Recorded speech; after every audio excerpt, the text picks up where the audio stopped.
Valentina, hello. Welcome back to Las Vegas. Just got to know, what was your first reaction to getting this opportunity to be Ultimate Fighter coach? I was in Thailand and I was like driving car into the old villages and like completely in different world. And it's first impression is like, oh no, I'm so sucked in the culture. I want to stay here. And I understand it's going to be like a lot of work in the tough and like trying to do everything the best you can. And I was like, I want to rest a little bit more. I want to travel a little bit more. But once kind of like you start to think, to process about the idea, you kind of like your mind starting to change and you are completely like transferring into the fighting mood, competition mood. So yeah, first my impression was like, but then yeah, it's gonna be cool. Of course, and obviously a very new experience for you. I mean, what are some of the challenges you're expecting to go from, fighter to coach and take this role, looking over people, helping them get better and trying to win their own fights? I feel that I'm so blessed that for this season I will have my assistant coaches, the best from the world. Of course, I'm gonna have my coach Pavel. He's gonna help me a lot. I have Richie, I have Jason, I have coaches coming from Argentina, coaches coming from Lebanon. So I feel very blessed that I have this huge support from them, because I know that all our team, we're gonna give the best for the fighters and try not to teach them something new or like some new technique or something like that, but no, make them even better. Try to find this little click, this little adjust that will completely turn their fight game before to another level. Of course, and just saw you stare down with Alexa, who will be your opponent once again. Very friendly. Like, do you guys think it'll be friendly competition throughout this season? Nothing too heated. What are you expecting in that element? I cannot say what is her like mindset coming and what he's gonna bring into the table for the show, but I can say exactly about myself, because I am martial artist and I am not the hate person. I'm not bringing the hate. I bring in always the good energy, positive energy. And everyone who surround me, they can feel that this is like in our team, it's always it's support to each other. It's like this like good environment, good vibe. And that's why I'm focusing to do the same for my team. I don't want them to focus on a hate, because there is enough like fans who's gonna bring the hate and everything like that. We will focus on the performances, on a united team, and just go forward for the victory. Absolutely. And I know you like to be as active as you can as a fighter, Valentina. So I got to wonder, from your perspective, like, this kind of draws out until you have the trilogy with her, right? It gives you a little more time and space between, like, relaxing, like you were saying. But is it kind of hard for you knowing that your next fight probably isn't going to be like till the end of the year, or do you think this will be a good distraction? Time-wise, I think it's good, because I'm just recently coming from the surgery, my hand surgery. I still have a scar on my thumb. So time-wise, I think it's good, because I will not have to force myself in terms of preparation, because if you force yourself and you just rush in, it's gonna happen that you injure again, and it's gonna delay everything even for more time. So time-wise, I think it's good. And the rumor, obviously, is it would be for Mexican Independence Day, maybe do it in the Sphere, something crazy, cool history like that. Is that an exciting possibility for you? Are you hopeful that that's how everything plays out? I think more fair, it's gonna be one for her, one for me. We fought in like Mexican Day, Independence Day before. Now we have to find out something with the Kyrgyzstan. Even now, like I was briefly looking for the fighters. We have a Mexican fighter, but we don't have a Kyrgyzstani fighter. So it has to be one for her, one for me. So this is a fair game. Yeah, good point, good point. And last thing I want to ask you, Valentina, of course, someone you're very familiar with, Joanna Jędrzejczyk, just got inducted in the Hall of Fame. What are your thoughts on that? So happy. I'm very truly, honestly, like frankly happy for Joanna because with her, it's not just I see her like few times and something like that. No, we have so much history with her. We fought in Muay Thai, we fought in UFC. We are like sharing the same passion for martial arts. And I actually saw her training, saw her performing, saw her mindset. And I think it's one of the persons who is really, really deserved to be inducted in the Hall of Fame. So it's my huge congratulations to Joanna, and yeah, only the best for her in the future. Thanks, Valentina. Hi, Valentina. I'm just curious. I asked Alexa this as well. It's so uncommon for two women or women at all to be head coaches, especially over a bunch of men. Is there any kind of challenges that you think you might face being a woman coaching a group of men this season? You know, if you're speaking about high-level competition, I don't think it's something weird or something like that, because, for example, when I train only with men. It's specifically men's. And on the training, we are all training partners. We are not men and women. We are helping each other. We are like pushing each other to performing the best what we can.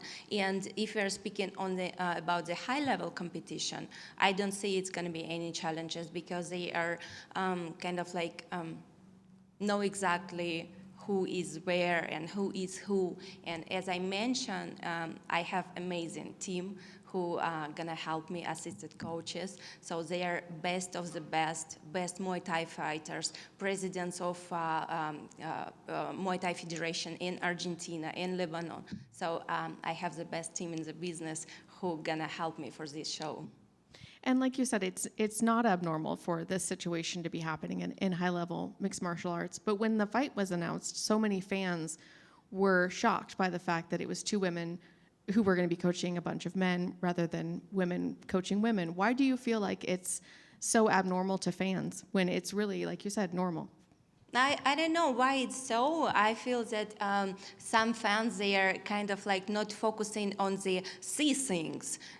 They kind of like have this cliche, have this like things that it's kind of like coming from the way back before, from the like very, very past, and they cannot get rid of that. But we are in new era, we are in new modern days, and it's different now. It's different that it was 10 years ago. It's different that it was 20 years ago. Now it's now, and now it's different, but they are still bringing that from like years ago. And this is not right. They have to change their mindset. And also I mentioned that so many people, they just don't care anything. They just want to bring hate. They hate everyone, and this hate is just inside of their hearts. And this is wrong. This is very wrong. They have to focus on the positive things.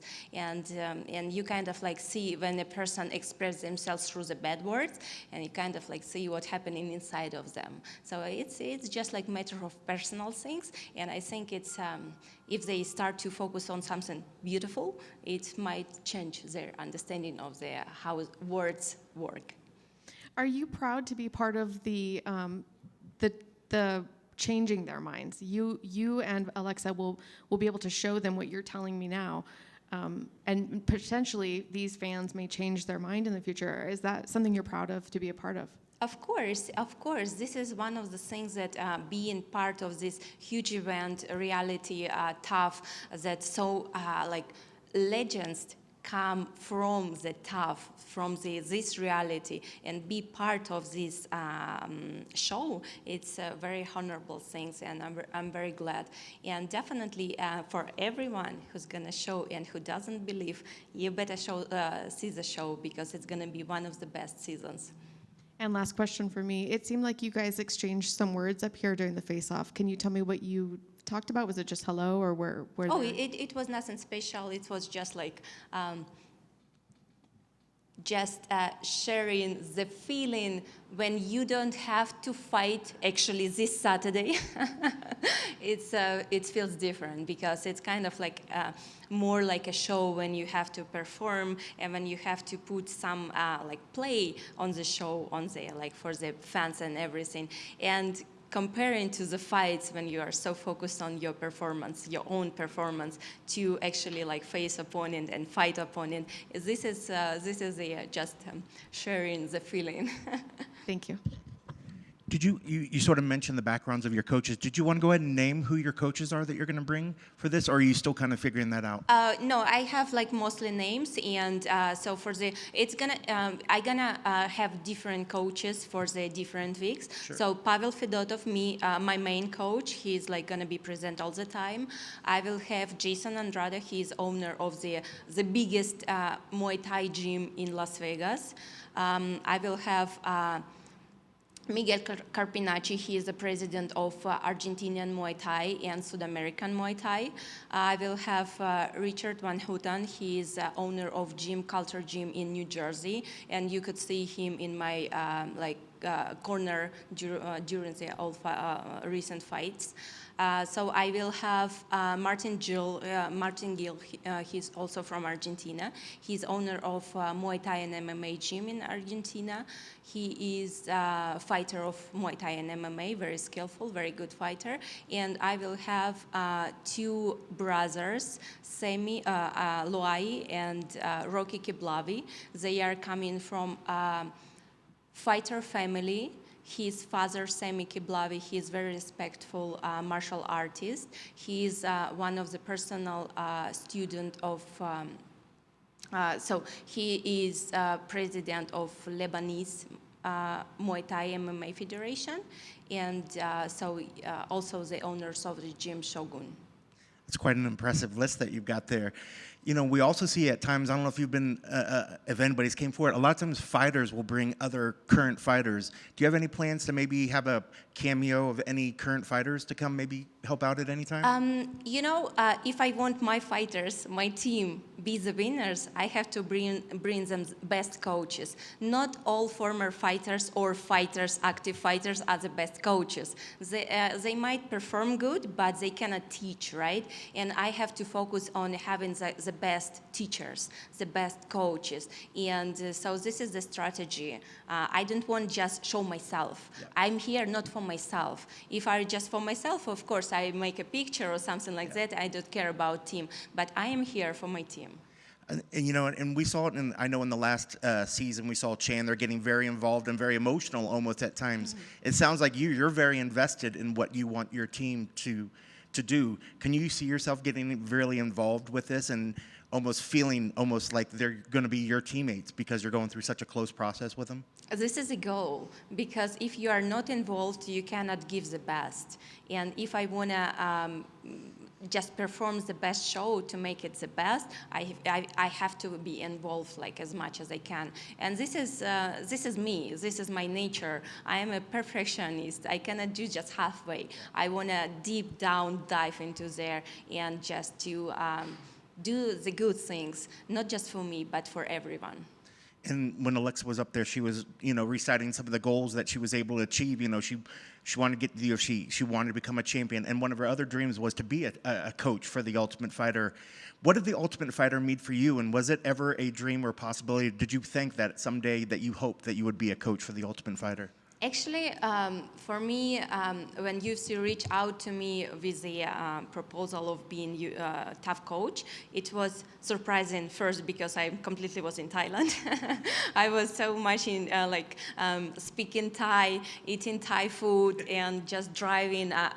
For months and a half, we were driving our car just through the old villages, like not the tourist things, but dive into the culture, speak to the natives, like people who doesn't speak any English. So this is how you learn the culture of the country. And I was so much into there, then I was like, whew, it was shock that I have to come back and completely change my mindset and like change my itinerary and everything. So it's kind of like, was not that I was was waiting for that for so long, and it's like, yeah, finally it's happened. It was shock for me. What's But nice? good shock. Yeah. Well, it's nice to hear you embracing the international scene as well, and the fighters that are going to be in the season. We're having a lot more international fighters as well. So is that something that you're looking to embrace, the diversity of the cast members as well? Yes, definitely, and I hope to use all my languages that I can speak with the fighters. It's going to be very cool. I saw there is no Thai fighters, and I'm very complaining that there is no one from Kyrgyzstan fighter, because recently there is so many Kyrgyzstan fighter who was like champions from the other promotion who won the belts in the UFC, and really good one, really skillful, like all weight classes that you can imagine. We have fighters, and you see here, no one. It's unfair. I think you have the number of somebody that you can call and bug about that and really fix that. You just call Paul D-Dub, and, and say, I think I will have to. I was hoping to not like to get into the emergency, but now I think it's like just this is emergency. And last for me, you kind of touched on with the languages. Remind us, how many languages do you speak? Fluently, I speak Russian, English, Spanish, Thai, and Kyrgyzstan. Yeah, I also like understanding and speak a little. Some would say you're a show off. We just know that you're very, very smart and intelligent. Thank you very much. Thank you.